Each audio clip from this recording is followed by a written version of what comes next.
Beertjie soek 'n maatjie. In 'n pragtige woud woon daar 'n klein beertjie saam met sy mamma, sy pappa en 2 boeties. Elke dag speel hy met hulle. Hulle stoei, bou en lag saam, maar in sy hart voel hy iets is weg. Hy wil graag 'n maatjie hê. Een oggend, toe die voeltjies vrolik sing en die lug vars en koel is, staan klein beertjie op met 'n plan in sy kop en 'n droom in sy hart. Vandag gaan ek 'n maatjie kry. Hy pak 'n klein rugsakkie vol heerlike kossies vir die pad.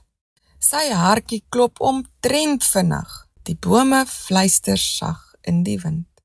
Die blare kraak liggies onder sy pootjies en die son stryk warm lig oor sy pels. Maar oral waar hy kyk, sien hy net voëls wat vlieg en blare wat draai in die lug. Niemand om mee te gesels nie, tot hy iets hoor. 'n sagte gerits, 'n fluistergeluid agter 'n groot klip. Versigtig loer hy om die klip en daar sien hy 'n hasie sit. 'n witterige, wollerige hasie met lang ore en sagte pootjies. "Hallo," sê beertjie. "Ek is op soek na 'n maatjie." Hasie kyk op. "Hallo, ek is ook op soek na 'n maatjie," sê hy. "Kom ons loop saam en soek een," sê beertjie.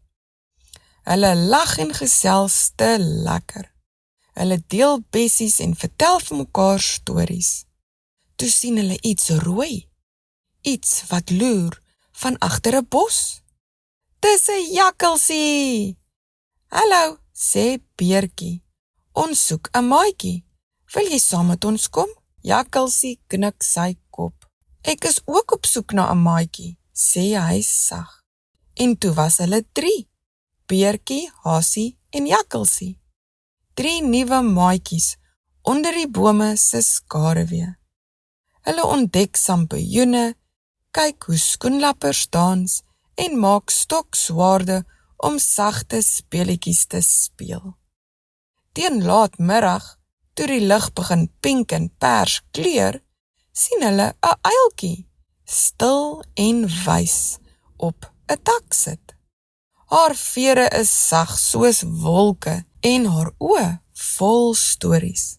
"Hallo," sê beertjie. "Ons is op soek na 'n maatjie." Uiltjie kyk snaaks na beertjie en frons. "Maar hoekom?" vra sy. "Jy het mos reeds 2 maatjies langs jou." Beertjie draai sy koppie. Hasie spring deur die blare, jakkalsie draai vrolik in sirkels. Beertjie begin te lag. "Jy's reg," sê hy. "Ons is maatjies." "En mag ek ook julle vriend wees?" vra uiltjie. "Natuurlik," roep hulle almal saam uit. Nou was hulle 4. Beertjie, hasie, jakkalsie en uiltjie. Beertjie was so gelukkig. Hy was nie meer alleen nie. Hy kon dit amper nie glo nie. Hy het nie net 1 maatjie gekry nie, maar 3. Van daardie dag af was hulle die beste maatjies. Hulle het elke dag saam gespeel, gelag en op avonture gegaan.